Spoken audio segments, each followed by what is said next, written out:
सदा स्वदेशम, अर्थात जहाँ की हवा सुगंधित हो, पानी अमृत के समान हो और नागरिकों में विविधता हो, तथापि जहाँ सभी का धर्म एकनिष्ठ प्रेम एवं दया भाव से परिपूर्ण हो, तथा जहाँ की भूमि अनेकता में एकता वालों गंगा जमुनी संस्कृति को दर्शाती हो, ऐसे अपने देश की मैं सदा वंदना करती हूँ। Good morning everyone, honorable principal sir, respected teachers and my dear fellow mates. Today I, Vandana, and myself Akshata, we are here present before you for today's topic for the day with Indian culture and tradition.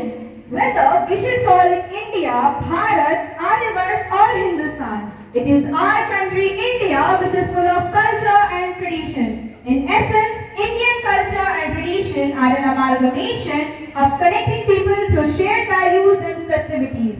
This cultural mosaic not only defines the identity of the nation, but also fosters a deep sense of unity and pride belonging among its people. India has 28 states and each of them has their own importance. If we talk about Jharkhand, then Jharkhand represents folk music and dance.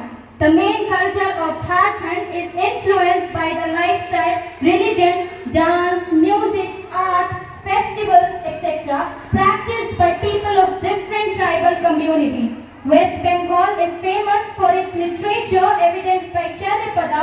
Uttar Pradesh is the originator of world-famous Kathak dance. In the same way, each and every state of India is famous for something which is worldwide.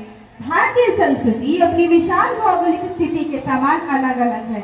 यहाँ के लोग अलग अलग भाषाएं बोलते हैं, तरह तरह के कपड़े पहनते हैं, भिन्न भिन्न धर्मों का पालन करते हैं, अर्थात समृद्ध संस्कृति और विरासत की भूमि है भारत, जहाँ लोगों में उदारता, एकता, धर्मनिरपेक्षता आदि कई गुण हैं। यदि हम बात राज्यों की करें तो भारत में कई राज्य हैं जिनकी परंपरा अलग है, परंतु हम सभी एक है। बात हमारे देश में आती है तो हम केवल भारतीय हो जाते हैं। वसुधैव कुटुंबकम एवं अतिथि देवो भव जैसी सोच रखने वाला देश और कहाँ मौजूद है। हमारे राष्ट्रगान से हमारी संस्कृति एवं परंपरा का पता चल जाता है।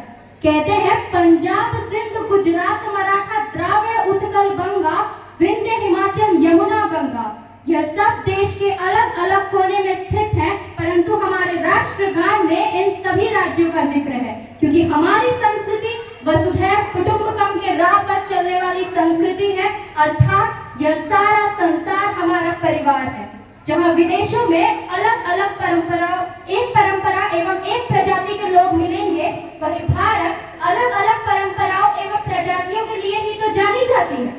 यह विषय हमने चुना, इसका विशेष कारण यह है कि जहाँ विदेशों में हमारी संस्कृति और भी विविध होती जा रही है, वहीं हम अपनी संस्कृति को भूलते जा रहे हैं। अंत में हम यही कहना चाहेंगे कि भारतीय संस्कृति बहुत ही विविध है और हमें इसे अपनाते रहना चाहिए। धन्यवाद, आपका दिन मंगलमय हो।